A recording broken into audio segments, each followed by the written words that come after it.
Eu vou apresentar para vocês o exercício de hoje. Ó, trata-se de uma... a resolução está melhorando, né? Agora, então vejam só. Eu estou ilustrando aqui para vocês a viga, né? A vista lateral da viga que a gente vai iniciar o nosso processo de análise, certo? O nosso processo de análise. Então vejam só.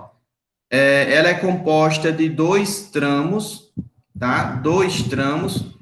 Ela passa aqui no pilar P1, P2 e P3. O pilar P1 ele está fletindo, ele tem 60 por 20, ele está fletindo em torno do eixo de maior inércia dele, certo? O pilar P2 tem 40 por 20, né? 40 centímetros por 20. Ele também está fletindo em relação ao eixo de maior inércia. E o pilar P3 é um pilar pequenininho, de 20 por 20, tá? De 20 por 20, certo? E aí, essa nossa viga que a gente vai dimensionar aqui, a nossa viga V1, ela tem 20 centímetros de largura por 60 de altura, né? 20 por 60, certo?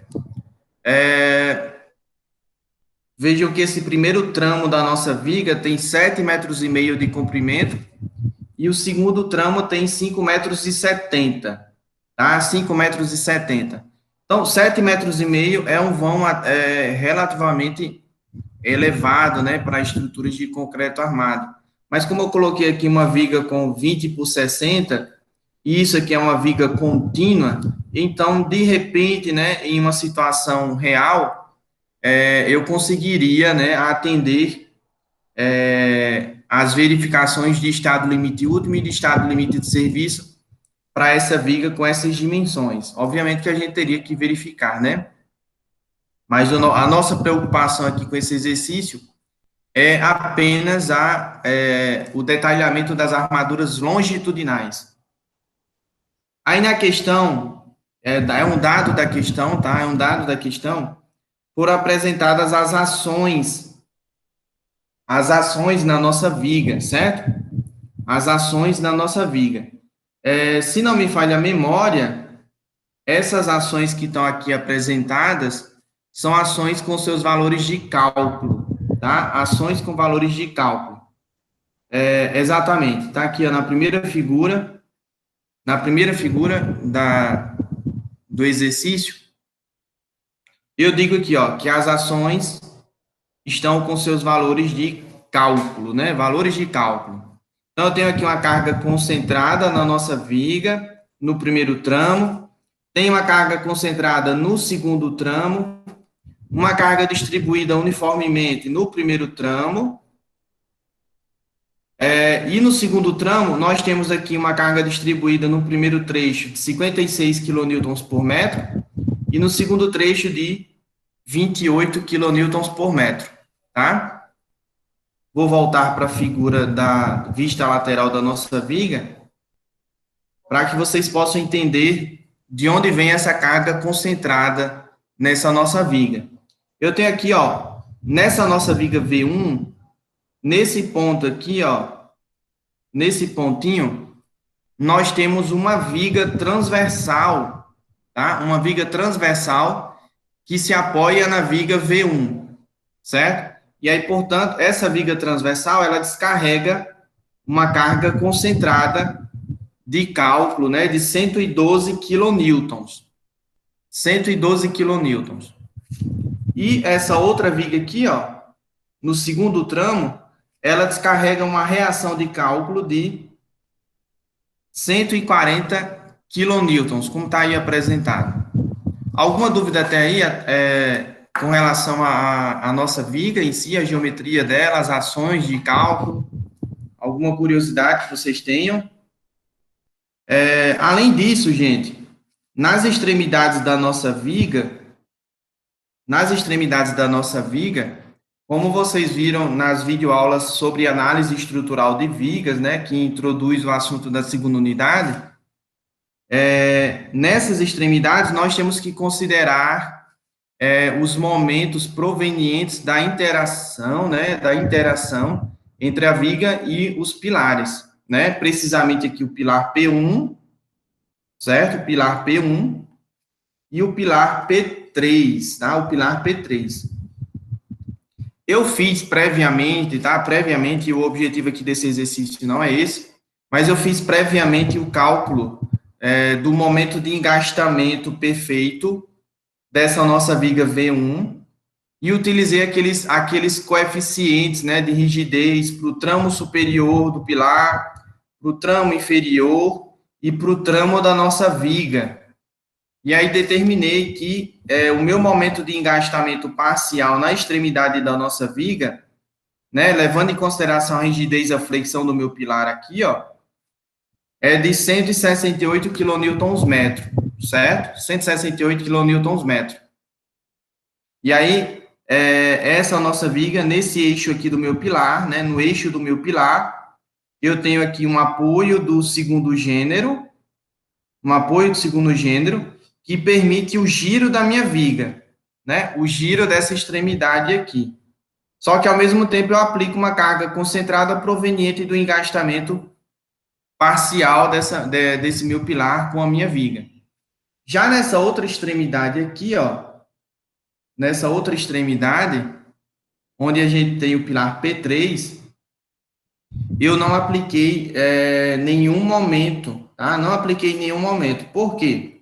Porque eu considerei, né, isso foi uma consideração pessoal, algo meu, eu considerei que esse pilar P3 aqui, ele possui uma pequena rigidez à flexão, e aí quando a gente faz os cálculos do momento de engastamento parcial, esse momento que a gente teria aqui na extremidade seria bem pequenininho, praticamente insignificante, né? Praticamente insignificante.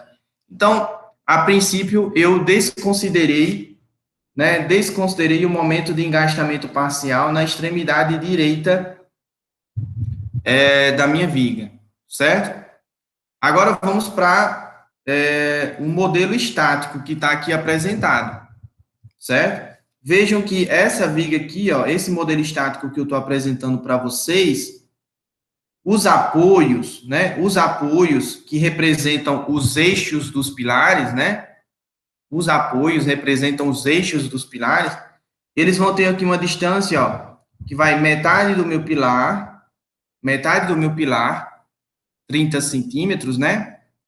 30 centímetros mais 750 mais 20 centímetros. Meu pilar tem 40 aqui, né? Ó. Então, eu somaria mais 20 centímetros. Então, se vocês somarem 30 mais 750 mais 20, dá quanto? 800, não é isso? Que é justamente a distância do eixo desse apoio até o eixo desse apoio aqui, ó. 300 mais 500, tá? Aí vocês podem perguntar, professor, mas você não está considerando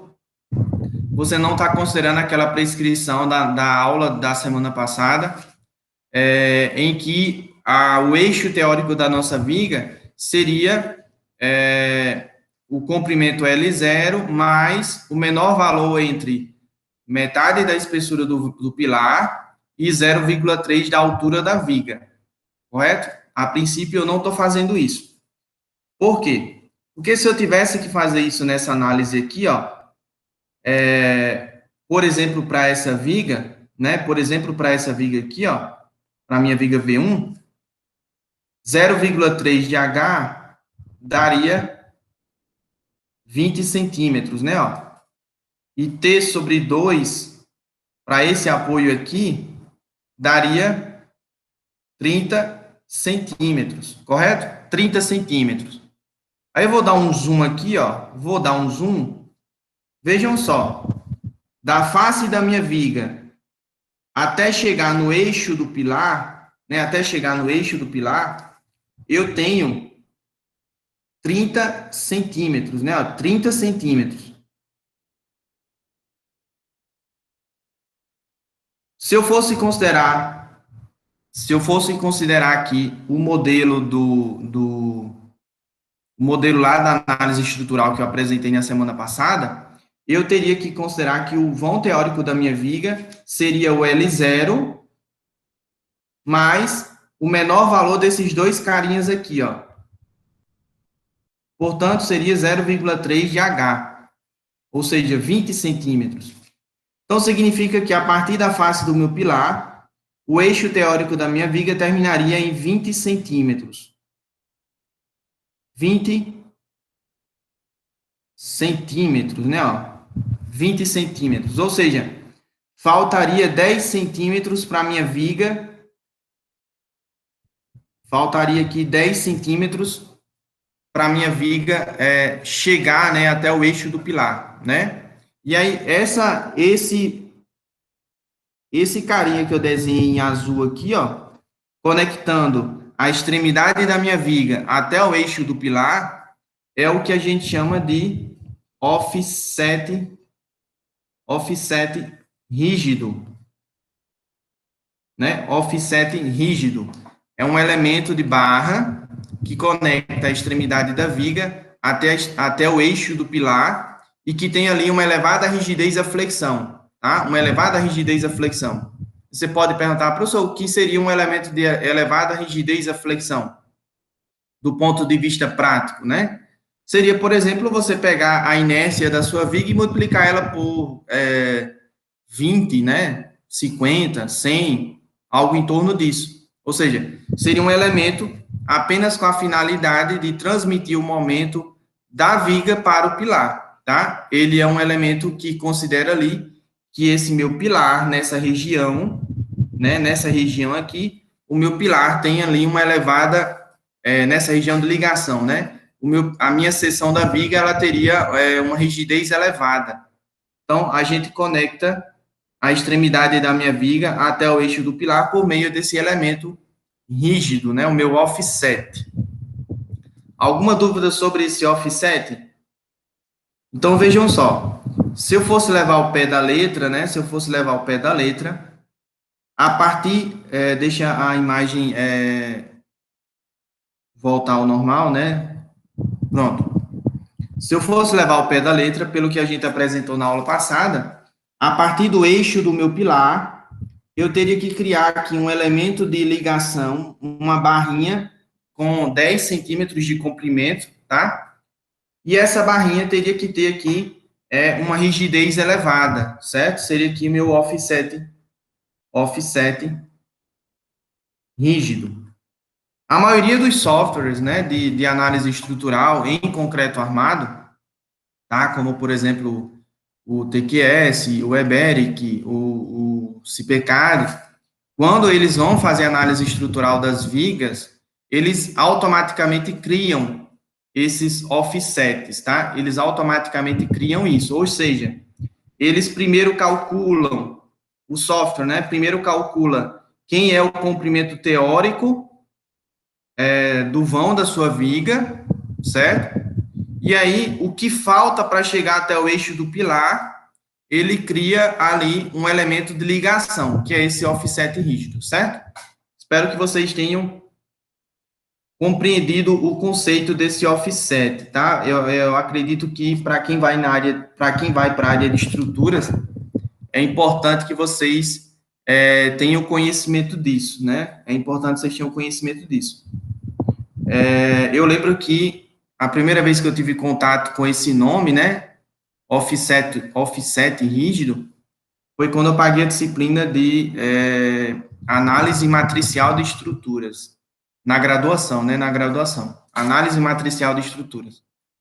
Thales está perguntando se tem como representar o offset no F2. Tem sim, eu vou tentar mostrar daqui a pouco, certo? Daqui a pouco eu vou tentar apresentar para vocês como é que vocês podem criar esse offset lá no F2. Aqui eu não quis fazer para não tornar o exemplo, não perder a didática do exercício, né? Eu estou apresentando aqui para vocês um arquivo em PDF para que eu possa fazer anotações enquanto explico a resolução do exercício. Alguma dúvida sobre os vãos teóricos? Ele simplificadamente, eu considerei que os vãos teóricos da minha viga no primeiro tramo né, no primeiro tramo e no segundo, eles vão de eixo a eixo de pilar, né, de eixo a eixo de pilar. De certo modo, isso é uma medida a favor da segurança, porque se você aumenta o vão teórico da sua viga, né, os momentos fletores aumentam, certo? Os momentos fletores aumentam. Na análise estrutural que está aqui apresentada, né, os apoios, eles obrigatoriamente têm que representar o eixo do meu elemento estrutural. Isso não tem como mudar, né? Isso não tem como mudar. Os apoios representam o eixo teórico do seu pilar, do seu apoio. O que muda com o vão teórico, certo? O que muda com o vão teórico é o comprimento da barra que representa a sua viga. Se eu fosse levar o pé da letra, como eu estava dizendo, o comprimento dessa minha barra, do primeiro tramo, seria ligeiramente menor a 800 centímetros. Por quê? Porque eu teria aqui um elemento de offset no lado esquerdo e provavelmente um elemento de offset aqui também no lado direito. Esse diagrama de momento fletor que vocês estão vendo aí, eu exportei ele lá do FTool, tá? Exportei ele lá do FTool. Vocês podem exportar ele para o AutoCAD, por exemplo, desde que mantenham a escala. Isso é importante, né? É importante manter a escala por causa da decalagem, né? Que vocês devem ter visto na videoaula de hoje, certo? Então, para fazer a decalagem que a gente vai fazer, que eu vou apresentar para vocês depois, de fundamental importância, né? De fundamental importância que tanto a escala, que tanto o eixo longitudinal da minha viga esteja em escala, como também o eixo vertical, né, que representa os momentos fletores, certo? Então, essas duas grandezas têm que estar em escala no desenho que representa o diagrama de momento fletor. Então, vocês vão lá no FTool, lá em File, né? File, vocês têm um comando exportar, exportar janela, export screen. E aí vocês pedem para exportar em formato DXF, certo? Exportar em formato DXF. Aí lá no AutoCAD vocês conseguem, ajustar o diagrama de momento fletor para ficar na escala que vocês desejam, tá? Para ficar na escala que vocês desejam. Então, esse aqui é o diagrama de momento fletor, certo? Eu tive o trabalho também de marcar aqui, também as reações de apoio da nossa viga no pilar P1, P2 e P3. Lembrando que esse diagrama de momento fletor que está aqui, gente, é o diagrama de momento fletor solicitante de cálculo, né? Solicitante de cálculo. Por quê? Porque eu fiz uma combinação de ações no estado limite último, né? E aí fiz a análise estrutural da minha viga, considerando aquelas ações de cálculo, né? Que vocês viram na figura, certo, gente? Tudo bem até aí? Tudo bem até aí? Muito bem. Vamos seguir aqui, ó. Eu coloquei aqui os dados de entrada, tá? Coloquei aqui os dados de entrada na planilha. Vocês podem fazer isso no SMF tranquilamente. Eu tenho aqui a largura da seção transversal da minha viga e a altura, né? 20 por 60.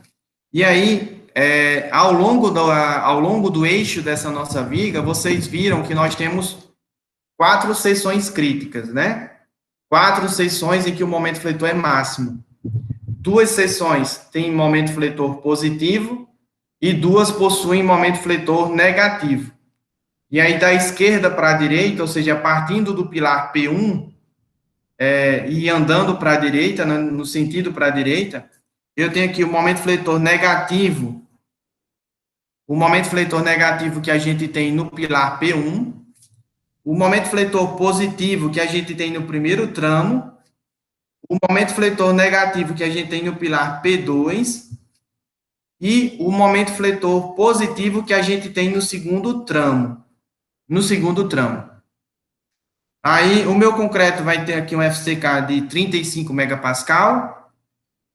Eu vou utilizar aço CA50 para as minhas armaduras longitudinais, certo?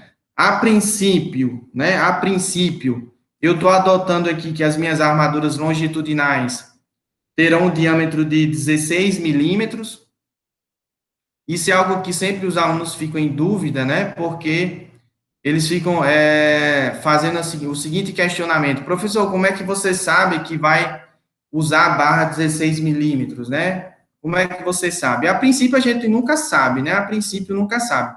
A gente tem até uma vaga noção, mais ou menos, de qual diâmetro vai utilizar em função das dimensões da seção transversal da viga, para que haja ali um adequado adensamento.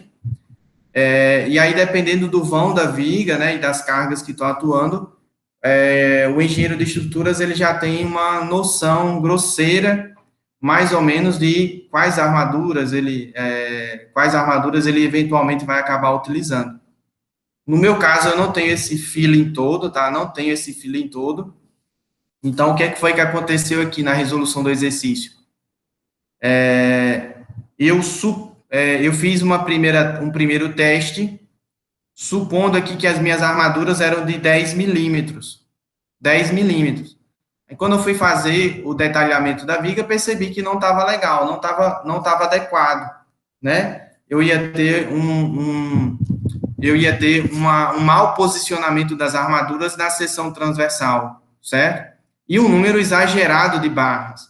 Então, foi o que eu fiz, eu aumentei o diâmetro das armaduras longitudinais para 16 milímetros. Eventualmente, alguns de vocês podem preferir aumentar e querer utilizar, por exemplo, barras de 20 milímetros, certo? Só que aí vocês têm que se atentar que a gente tem sempre que utilizar as armaduras que a gente tem em disponibilidade na região. Não adianta, por exemplo, aqui na cidade de Pau dos Ferros, eu querer propor aqui um projeto estrutural utilizando barras de 20 milímetros, sendo que eu vou ter que encomendar essas armaduras e esperar um bom tempo para que elas cheguem, né? Fora a dificuldade para dobrar essas armaduras, né? Cortar e dobrar, certo? A não ser que vocês já comprem elas cortadas e dobradas, que seria o caso mais assertivo, né? Tá bom, gente? Alguma dúvida dos dados da questão? Lá do conteúdo da primeira unidade, né? Do conteúdo da primeira unidade, lá do conteúdo da primeira unidade, a gente vai determinar quem é a área de aço que a gente precisa, né? Supondo que essas 4 seções da nossa viga tenham uma armadura simples, tá? Supondo, tá? Supondo. Então, tem várias coisas aqui que, num primeiro contato da resolução do exercício, são hipóteses que a gente tem que verificar depois, né? Infelizmente, não tem essa fórmula mágica para a gente logo de cara sair já cravando algumas informações, né? Colocando de forma decisiva que tal informação é assim, ponto final. Então, a gente tem que fazer algumas hipóteses, sim. Por exemplo, outra hipótese que eu estou fazendo aqui é que a altura útil da minha viga é 90% da altura da minha viga, tá? 90%. Vocês podem preferir fazer o seguinte, né? No primeiro contato, vocês podem preferir fazer o seguinte, dizer que a altura útil da viga é a altura da viga menos o comprimento, menos o diâmetro do estribo, menos o diâmetro da barra longitudinal, dividido por 2, como a gente fez na primeira unidade. Só que eu já vou adiantando para vocês, né? Aliás, vou lembrar para vocês que essa equação que está aqui, ela partia do princípio que a gente só tinha uma única camada de armaduras, né? Aí, quando a gente tem várias camadas, essa equação não é válida do jeito que está aí, não é válida. Então, o que é que eu prefiro fazer quando eu sei que eu tenho muitas armaduras, várias camadas de armaduras? Eu prefiro fazer um chute mais grosseiro. E aí, na maioria das bibliografias nacionais, vocês vão encontrar essa fórmula aqui, ó, em que a altura útil pode ser estimada como sendo 90% da altura da seção. Se você tiver um cobrimento maior do que 3 centímetros, né, um cobrimento das armaduras maior do que 3 centímetros, então, eventualmente, essa altura útil pode cair para 0,85, né, em alguns casos até 0,8 da altura da seção transversal, certo? Então, com base na altura útil, no FCD do meu concreto, né, e no FCD do meu concreto, e nos momentos fletores solicitantes que eu tenho naquelas 4 seções, eu calculei aqui as variáveis adimensionais para cada seção transversal, né, para cada seção transversal, certo? Essas variáveis adimensionais, elas representam ali, de maneira simples, né, de maneira simples a se falar, elas representam o quanto aquela seção está sendo solicitada a flexão. Então, quanto maior é esse KMD que está aqui, né, quanto maior o KMD, significa que mais a seção está sendo solicitada a flexão. E aí, portanto, mais armadura é necessária. Então, para a seção 1, que é aquela seção junto ao pilar P1, o meu KMD deu 0,115, tá? 0,115. Na seção intermediária do primeiro tramo, deu 0,136. Na seção sobre o pilar P2, deu 0,214. E sobre o pilar, e no segundo tramo, né, no segundo tramo deu 0,185, né, 0,185. Se vocês forem lá na apostila de exercícios, né, vocês vão encontrar uma tabelinha, e tem também um gráfico, né, em que está correlacionado, né, o meu KMD com o braço de alavanca entre a força de compressão do concreto e a força de tração nas armaduras.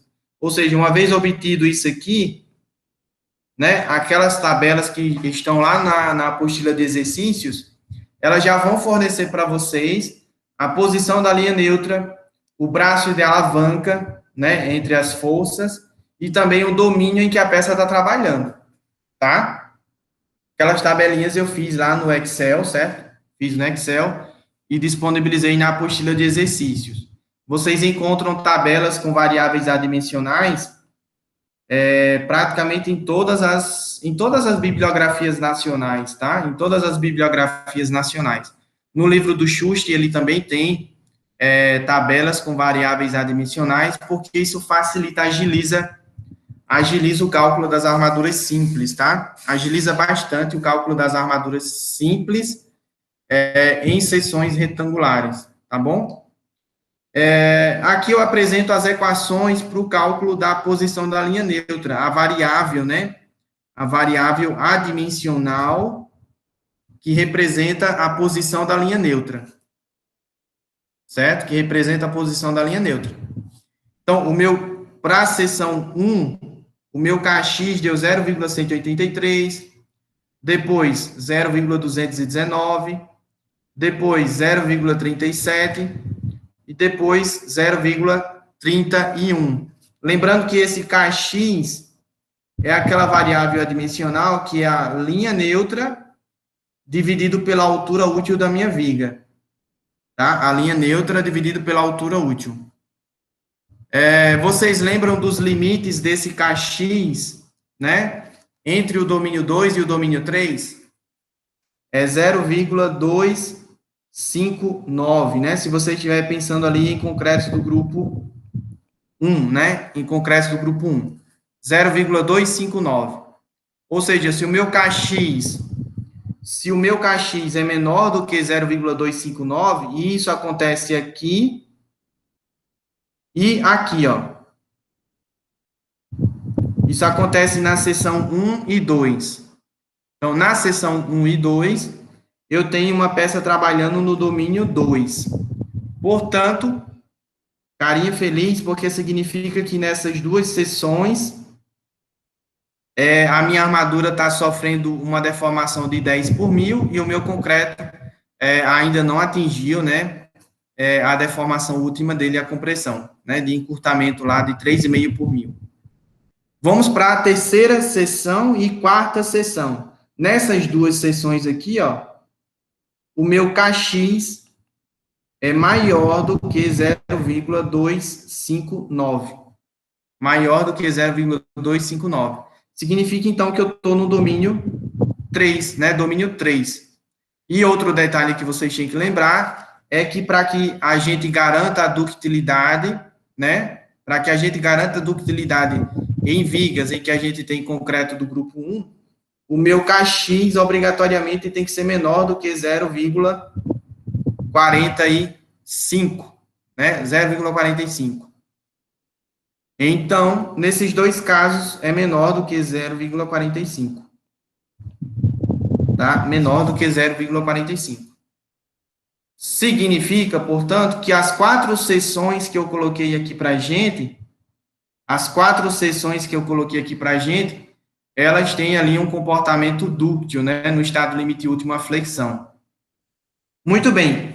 Uma vez que vocês já sabem a posição da linha neutra, para cada uma daquelas 4 seções, né?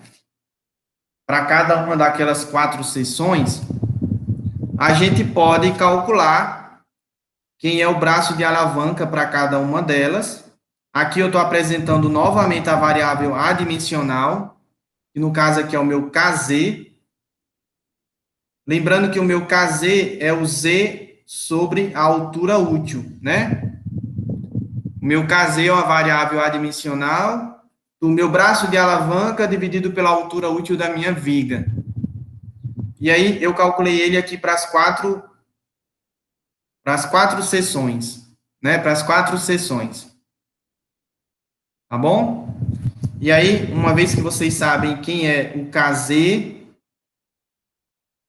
em cada uma das seções, vocês podem calcular quem é a área de aço, né, da armadura simples que vocês precisam em cada uma dessas 4 seções. Na primeira seção, eu tenho aqui 7,72 centímetros quadrados, depois 9,23, depois 15,62, depois 13,09, né, centímetros quadrados, certo? Centímetros quadrados. Alguma dúvida até aí? Na sequência, eu calculei aqui o número de barras de 16 milímetros que a gente vai precisar para cada seção dessa. Lembrando que eu estou utilizando ao longo da nossa viga um único diâmetro, né? Eu estou utilizando apenas barras de 16 milímetros. Mas tem situações em que, dependendo da logística, né, da obra,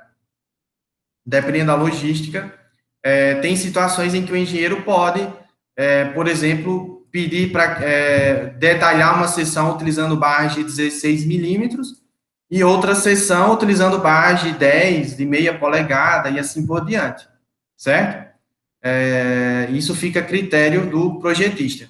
Aqui, como eu sei que as 4 seções possuem uma área de aço relativamente grande, então eu preferi fazer com que as quatro seções fossem detalhadas apenas com um único tipo de diâmetro, né, barra de 16 milímetros, certo? Tem até alguns projetistas que indicam que quando a gente racionaliza, né, quando a gente racionaliza o número de diâmetros comerciais que a gente detalha a nossa viga, ou seja, quando a gente facilita a execução dela, a gente, de certa forma, evita erros e economiza na mão de obra também, né? Economiza na mão de obra, porque como vai ser uma viga de mais fácil execução, de mais fácil montagem, então a mão de obra rapidamente vai conseguir montar ela não vai ter problemas de interpretação, não vai ter que ficar, não vai ter que gastar tanto tempo para montar as armaduras. Então, na primeira seção, que é aquela que está lá no pilar P1, né, lá no pilar P1, eu coloquei aqui 4 barras de 16 milímetros, 4 barras. Como foi que eu obtive isso? Eu peguei a área de aço que eu calculei, né, e dividi pela área de aço de uma barra de 16 milímetros, deu 3,84. Então, eu arredondei aqui, ó, para 4 barras, tá? 4 barras. Aí eu fiz isso para todas as outras 3 seções. Então, no primeiro tramo, né, lá no trecho que a gente tem um momento fletor positivo, deu 5 barras de 16. No apoio central, lá no pilar P2, deu 8 barras de 16 milímetros. 8 barras, gente. 8 barras. Tá? 8 barras. Aqui, talvez, né, fosse mais adequado a gente ter alterado os diâmetros das armaduras para 20 milímetros, né? Mas aí recairia no problema da dificuldade de execução, tá? Se você tem uma obra grande, com disponibilidade de fornecedores, então isso não é um problema, mas pensando nas obras pequenas, utilizar barras de 20 milímetros é um sacrilégio, né? E lá no tramo da direita, no apoio, lá no tramo da direita, naquela seção que a gente tem momento fletor positivo, deu 7 barras de 16 milímetros, né? 7 barras de 16. Também é uma área de aço, uma quantidade de armaduras relativamente grande, né? Relativamente grande. Essa aqui é a primeira seção, primeira, segunda, terceira e quarta seção. A primeira seção está submetida a um momento fletor negativo, a segunda a um momento fletor positivo, a terceira a um negativo e a quarta a um positivo, certo? Positivo. Aí vejam só, na primeira eu tenho 4 barras lá em cima, é um detalhamento relativamente simples de se fazer, né? Uma montagem relativamente simples. Na segunda eu tenho 4 barras na primeira camada e uma na segunda, certo? 4 barras na primeira e uma na segunda. Eventualmente, vocês podem colocar 3 barras na primeira e 2 na segunda, mas eu percebi que colocando as 4 barras, eu teria espaço disponível aqui para passagem do agregado graúdo, certo? Aqui é que está o pepino maior, né? O pepino maior. Porque vejam só, eu tenho 3 barras na primeira camada, 3 na segunda e 2 na terceira camada, totalizando 8 barras, né? 8 barras. Muito bem. Aí, o que é que a gente vai ter que... obviamente que esse aqui não é o detalhamento final, tá? Esse aqui não é o detalhamento final. Esse aqui é apenas um desenho inicial, para que vocês possam enxergar o problema. A gente teria que colocar aqui um estribo duplo. Ou seja, em cada seção transversal, a gente teria 2 estribos idênticos. 2 estribos idênticos. Para ilustrar melhor isso para vocês, eu vou fazer com 2 cores diferentes. Tá? 2 cores. Então, eu teria aqui um estribo na cor verde, na mesma seção transversal, e junto a ele, né, junto a esse estribo verde, a gente teria um estribo aqui vermelho.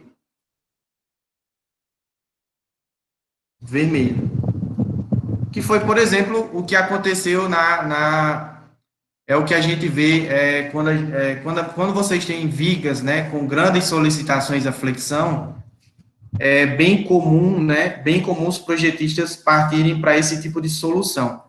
Bem comum. Então, utilizar estribos de 4 ramos, né? 1, 2, 3, 4. A gente cria esses 2 ramos centrais para criar um mecanismo, né, para amarrar essa armadura aqui, ó.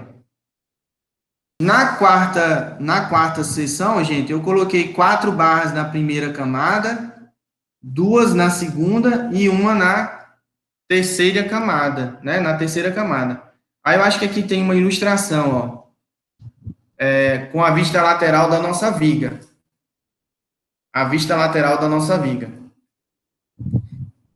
Então vejam só, nessa seção aqui, ó, onde eu tenho um momento fletor máximo, eu vou ter, estou esperando carregar aí para vocês. Pronto, nessa seção aqui, eu vou ter 7 barras de 16 milímetros, como está aqui indicado na cor laranja. Só que eu não sei ainda até onde eu tenho que levar essas armaduras, né? Até onde eu tenho que levar essas armaduras. Na seção do pilar P2, eu vou ter 8 fios de 16. Novamente, eu não sei até onde eu tenho que levar essas armaduras. Na seção intermediária do primeiro tramo, eu tenho 5 fios de 16. 5 fios de 16. Não sei até onde tenho que levar essas armaduras. E junto à face do meu pilar P1, né, junto à face do meu pilar P1, ou melhor dizendo, né, junto ao eixo do meu pilar, né, junto ao eixo do meu pilar, eu tenho 4 fios de 16. 4 fios de 16, como está aqui desenhado, né, 4 fios de 16. Novamente, não sei até onde eu tenho que esticar essa armadura, né, até onde eu tenho que prolongar essa armadura, e não sei como vai ser o detalhamento dessas armaduras na extremidade ainda, ou seja, como é que eu vou ancorar essas armaduras no meu pilar P1? Como vai ser feita essa ancoragem? A gente vai ver nas próximas aulas, tá? Nas próximas aulas. Então, memorizem. Nessa aula de hoje, a gente fez análise estrutural da viga, certo? Fizemos análise estrutural e apresentei para vocês quais são as armaduras longitudinais que a gente vai ter em cada seção crítica. Em cada seção crítica. E aqui, no caso, né, nessa figura que eu estou apresentando, eu estou mostrando um detalhamento prévio, né? Um detalhamento prévio dessas quatro seções aqui, ó, dessas 4 seções. Não é o detalhamento definitivo ainda, não é. É só para a gente ter uma noção, né? Só para a gente ter uma noção.